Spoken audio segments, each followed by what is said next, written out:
जय श्री कृष्ण चैतन्य प्रभु नित्यानंद श्री अद्वैत गदाधर शिवासादि गौर भक्तवृंद।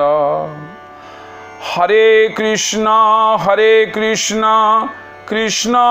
कृष्ण हरे हरे, हरे राम राम राम हरे हरे। हरे कृष्ण। आजिर प्रसंग भक्ति सर्वत्र और सर्वदा करा जाई पारे।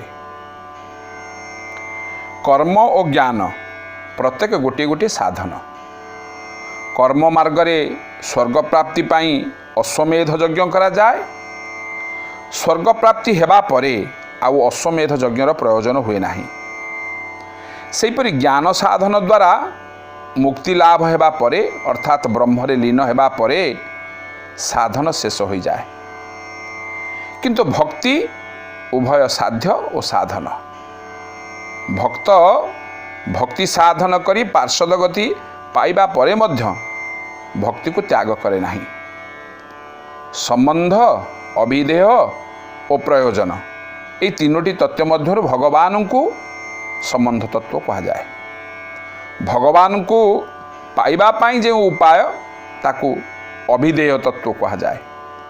आउ ए अभिधेय तत्वर नाम भक्ति। भक्ति द्वारा जहाँ साधित हुए ताकू प्रयोजन तत्व कहा जाए। प्रेम ही प्रयोजन तत्व। भक्तिर परिपाक अवस्था को प्रेम कहा जाए। यह समस्त भक्तंकर काम्य। स्वर्ग, मर्त्य, नरक आदि स्थान रे भक्ति जाजन करिवार दृष्टांत शास्त्र देखा जाए। किंतु ज्ञान कर्मादि साधन दृष्टांत देखा जाए नहीं। गर्भावस्थारु आरंभ करी पार्षदत्व पाइबा पर्यंत समस्त अवस्थारे भक्ति करिवार दृष्टांत मध्य देखा जाए। एणु श्री शुकदेव गोस्वामी राजा परीक्षित को सर्वत्र और सर्वदा भक्ति जाजन करने उपदेश देछन्ति। श्रीमद् भागवतम द्वितीय स्कंद द्वितीय अध्याय।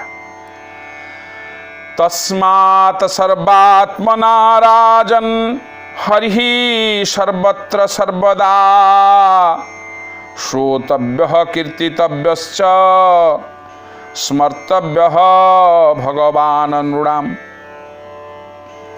श्री शुकदेव गोस्वामी कहते हे राजा, प्रत्येक मानव सर्वत्र और सर्वदा भगवान हरिंकर कथा श्रवण करिबा, महिमा गान करिबा और स्मरण करिबा उचित। श्री शुकदेव गोस्वामी तस्मात् शब्द प्रयोग करी श्लोक रे कहिचिंती जे भक्ति जोग बिना मुक्तिर अन्य कौनसी मंगलमय पंथा नाही। भक्ति जोग शुद्ध भक्त मान द्वारा श्रवण, कीर्तन, स्मरण, पाद सेवन, अर्चन, बंदन, दास्य, सख्य और आत्मनिवेदन ये सब प्रक्रिया द्वारा आचरित होउछि। नवदाह भक्ति बा भक्तिर 9टी प्रक्रिया प्रामाणिक प्रक्रिया अटे। एवं ए समस्त प्रक्रिया किंबा एथुरु केतेक किंबा गोटिए प्रक्रिया सरल निष्कपट भक्त को अभिष्ट फल प्रदान करि पारे। किंतु ये 9टी प्रक्रिया मध्यरु प्रथमटी अर्थात श्रवण भक्ति योग अत्यंत गुरुत्वपूर्ण। यथोपयुक्त भावे श्रवण न करी केही अन्य अंग गुड़िक अभ्यास करी भक्ति योग मार्ग रे अग्रगति करि परिबो नाही। केवल श्रवण करबा निमित्त ए वैदिक साहित्य गुड़िक प्रणीत होइछि। ए सब भगवान एक शक्तिशाली अवतार श्रील व्यासदेवଙ୍କ भली व्यक्ति मानक द्वारा प्रणीत होइछि। जेहेतु यह सिद्धांतित होइछि जे भगवान समस्तंकर परमात्मा ही अटंती, तेणु तांको कथा सर्वत्र और सर्वदा श्रवण करिबा बा कीर्तन करिबा उचित।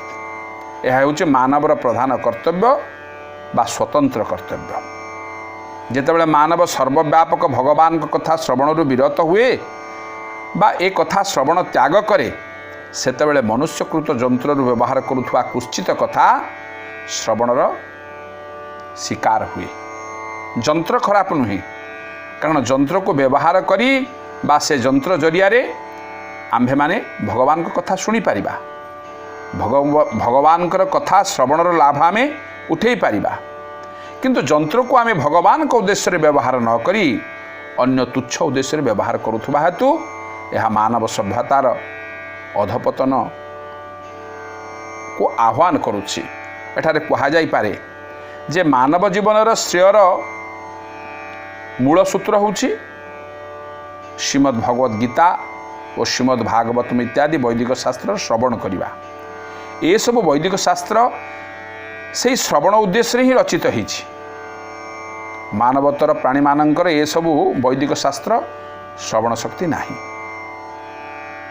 यदि मानव समाज ये वैदिक शास्त्र श्रवण प्रति उत्कर्ष न हुए बा रुचि न रखे ताहले मानव समाज पापाचारी मानक द्वारा कहा जाउथबा कुश्चित कथा श्रवणर शिकार हब।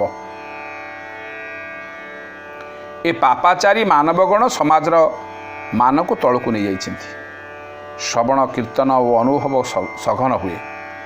से पूर्ण रूपे प्रामाणिक आचार्य ठारू श्रवण करी से सर्वव्यापक भगवान को विषय भल भाव जानीपारे एवं भगवान महिमा गान करने निमित्त उत्सुक हो उठे, व्याकुल हो उठे। श्री रामानुजाचार्य, माधवाचार्य, श्री चैतन्य महाप्रभु, श्री सरस्वती ठाकुर भली महान आचार्यगण और एपरिक अन्य देशर मोहम्मद जीशुख्रीष्ट आदि महापुरुषगण मध्य सर्वत्र एवं सर्वदा भगवान गुण कीर्तन करिसेंति। भगवान सर्वव्यापक होइथिबा हेतु सर्वत्र और सर्वदा तांकर गुण कीर्तन करबा विधेय। भगवान गुण कीर्तन रे स्थान काल कौन विधि निर्देश रहिबा उचित नुहे। यह सनातन धर्म बा भागवत धर्म कहा जाए। सनातन शब्दर अर्थ होची चिरंतन एवं सर्वत्र भागवत शब्दर तात्पर्य होची भगवान को संबंधी। भगवान समस्त स्थान और कालर प्रभु एवं सेइथिपाई भगवान को दिव्य नाम पृथ्वीर सर्वत्र श्रवणीय, कीर्तनीय और स्मर्तव्य अटे एवं ताहा ईप्सित शांति समृद्धि आनीदेव। पृथ्वीर लोक माने जो शांति और समृद्धि निमित्त चिर आकांक्षित होइचिंति ताहा एई प्रकार रे मिलिबो।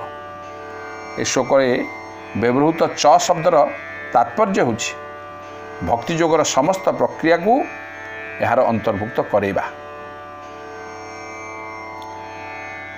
इठी सुखदेव गोस्वामी कहउचंती जे लोक माने हरिंकर सर्वत्र और सर्वदा श्रवण कीर्तन स्मरण करबा उचित। समस्त अवस्था रे भक्ति जाजन करिबार उदाहरण आमे शास्त्र देखि थाउ।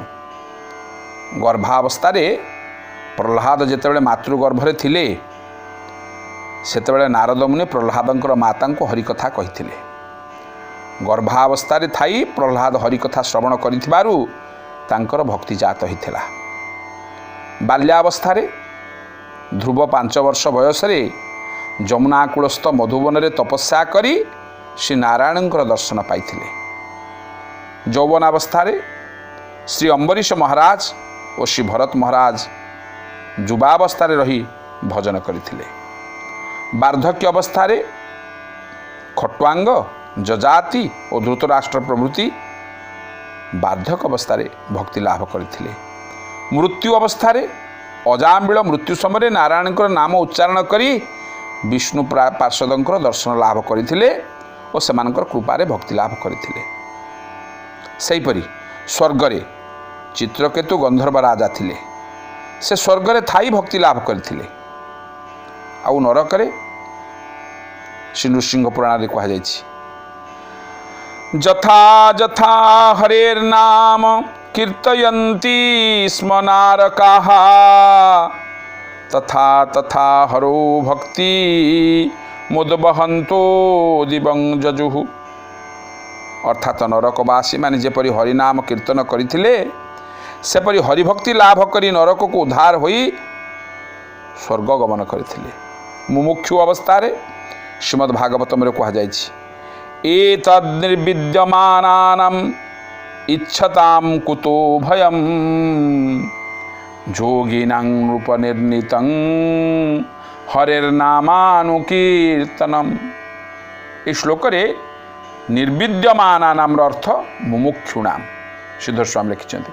श्लोकटिर अर्थ हे महाराज हरिंकर नाम कीर्तन मुमुक्षु मानकर अभय इच्छा करुथुबा कामी मानकर और जोगी मानकर फल साधनर उपाय स्वरूप निर्णीत होइछि। एबे चिंता करिबा मुक्तावस्थारे प्रथम स्कंदरे कहा जाइछि आत्मारामाश्च मुनयः निर्गंथा प्युरुक्रमे कुर्वन्त हितु किं भक्ति मिथ्यम भूतो गुण हरिहि।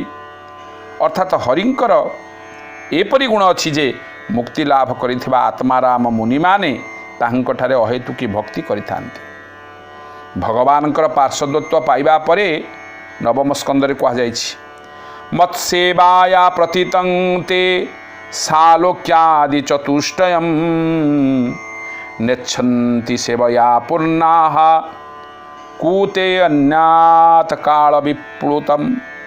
अर्थात भगवानकर उत्तमा भक्ति जाजन फल जो मैंने भगवानकर पार्षद हो जाती से मैंने सालोक्य आदि चतुर्विध मुक्ति पाइले मध्य ताहा इच्छा करती नहीं। काल द्वारा नष्ट अन्य वस्तुर कथा आउ कौन कहवा से मैंने केवल भगवानकर सेवा इच्छा करती। तो उपरोक्त दृष्टांत मानक जनागला जे सर्व अवस्था मनुष्य भगवान को भक्ति करिपारे। पुनश्च स्वर्ग मर्त्य पाताल सर्वत्र भक्ति करिवार दृष्टांत मध्य रहिछि। एणु श्री श्री शुकदेव गोस्वामी महाराज परीक्षित को कहिछन्ति जे मनुष्य माने सर्वत्र और सर्वदा भक्ति जाजन करिबा उचित। अतएव केतेकंक मनरे आसे आमे एबे अल्प बयस छे जेतेबेले वृद्ध हो जिबा सेतेबेले भगवान को डाकिबा ताहा संपूर्ण मूर्ख मानकर कथा। तेणु भगवान को सदा सर्वदा एवं सर्वत्र आमे स्मरण करवा उचित जाकि आम जीवनर एक सार्थकता सृष्टि करिबो। ए आशा करी मोर कथा को एठी विश्राम दउछि। हरे कृष्ण।